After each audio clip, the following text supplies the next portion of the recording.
Man, I know this coming from me is completely out of left field, but Buzzfeed is fucking dog shit. As soon as Dave Chappelle released his special, you knew what Buzzfeed was going to write. They probably wrote it preemptively, just like when Nelson Mandela was looking like he was a bit sick, and all the news stations just went like, yep, any day now. That is essentially Buzzfeed's view on his stand-up special. You knew exactly what they were going to say. We don't even need to go through this. You can just imagine their points. Nonetheless, let's do it anyway, just so we can feel the height of internet emotions, which is to go, fucking click sites.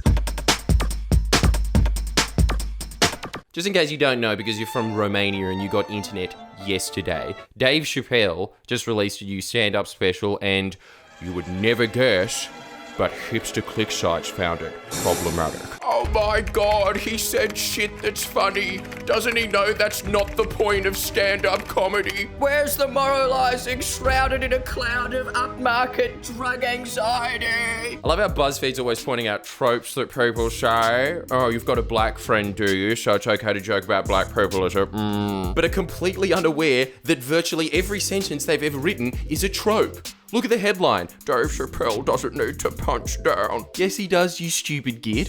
You know why? Because he's a comedian.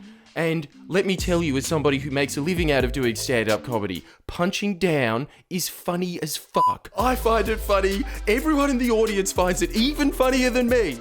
Even the people that I'm punching down on, they're like, oh, he got my number. Aristotle figured this out 2,000 years ago. His thoughts on comedy are, it's funny when somebody has a stupid accent, they're foreign, they've got a weird way of walking. Basically just freak shows are the funniest thing to have ever been created. He figured that out 2,000 years ago. You think you're smarter than Aristotle? You work for BuzzFeed. We're not even in the article yet the headline is so objectively false that it renders everything she says completely redundant before we even begin. How many of you out there looked at this headline and specifically said, for fuck's sake. As his standard BuzzFeed news reporter and news? Tommy, this is essentially celebrity gossip. You're making TMZ look like John Pilger at the moment. How dare you have the word news in your title? As is standard practice for news reporters at BuzzFeed, their articles have to have at least 5 paragraphs about themselves. No one on earth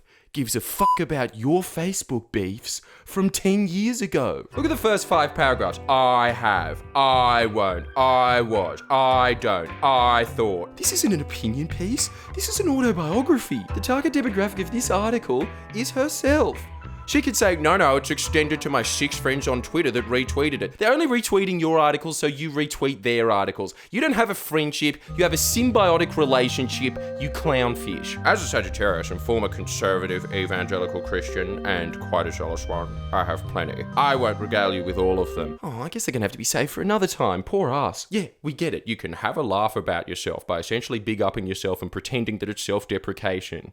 Having said that, I didn't even want to hear that story, let alone the other ones that you saved us from. But certainly one of my top 10 is when I logged onto Facebook.com in the year of our Lord 2009. You know that scene in The Simpsons where Sideshow Bob promises to listen to old people's stories for the entire afternoon? If that scene was written today, it would be hipsters going, so I totally owned someone on Facebook the other day. I don't remember exactly what I wrote under the girl's status, but you remember every other detail about it. You wrote something really fucking cringeworthy. I promptly unfriended her and reminded myself never to get into Facebook arguments. They were a black hole. No, the reason you don't get into Facebook arguments is because you can't win them. He defends Jackson, conceding that if the 2 men who came forward in HBO's documentary special Leaving Netherland earlier this year were telling the truth, it would be an honour to be molested by a musical legend. Do you think they get taught this in induction day on BuzzFeed? You know how much we use the word literally? That's because we literally think everything ever said is literal. How fucking stupid do you have to be to make the argument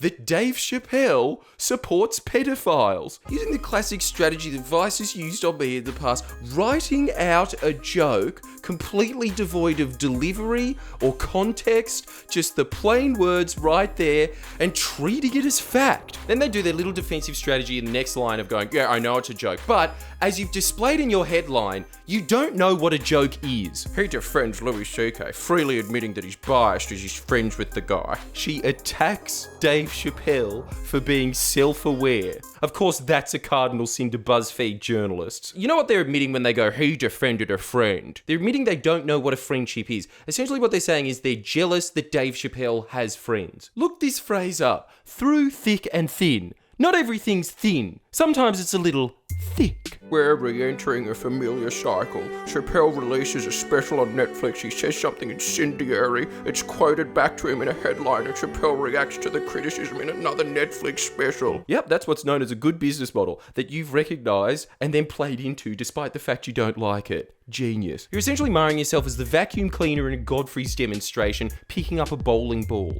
What's the point? It's just paragraph after paragraph of the same lazy insults of anti-trans, racist, homophobic. And we could go through the usual breakdown of how ridiculously subjective those accusations are, but let's just cut to the chase. If you work for JP Morgan, you don't get to moralize. Sorry, people like you propagating a company that is that evil for a living, a company that nearly bankrupted the world. Your worldview is that a comedian saying a few jokes that you didn't like is more egregious than a company that made tens of millions of people homeless. You don't get a moral high horse. You fucking ate that horse. He's just like any other rich middle-aged has-been, bravely talking about cancel culture, even though he continues to have $60 million deals with Netflix. Wow, that's a huge achievement. You contradict yourself in the same sentence. He's a has-been that still racks up $60 million deals for stand-up comedy specials. How many of those do you think Carrot Top's landed lately? Has-been? $60 million. This is why it's important for him to... Sorry, there was a bit of a technical hiccup. We had to switch lights, but anyway, back to shitting on BuzzFeed. She then writes, as a beleaguered fan. When you read something like that from a click journalist, just know what's happening is they actually like the person they're shitting on. They're just shitting on them because their office culture demands it. I want to believe that Chappelle's more thoughtful than he's been acting lately. He doesn't have to be thoughtful. He's a comedian. You're mistaking him for a philosopher because a comedian is about as close to philosophy as your brain can handle. His aim is to make his audience laugh. And just because you didn't laugh at him doesn't mean he's not funny. You know how you can tell that his sense of humor lands? He gets paid $60 million to do it. While you get paid for your shit thoughts, $60,000 as corporate-friendly fodder for evil banks. The most predictable views you could ever have of when he goes, who's racist, links to him making fun of Koreans, even though 90% of his comedy is making fun of whites, but you can't be racist towards white people because people in my office said so. But the thing is, no one except you takes his jabs at races seriously. I sit there like Homer Simpson going, yes, it's true, we are so lame. Obviously, Dave Chappelle is one of the greatest comedians of all time. It's a combination of his timing, his delivery, his facial expressions, his voice. His voice is just naturally funny. He is just the black version of Dave Hughes. Even if Dave Chappelle isn't your favorite comedian, he's kind of like jazz. You just gotta respect it. The way that he's able to lead up to a joke for like 5 minutes without saying anything remotely funny and then bring the house down, that is a skill worth $60 million.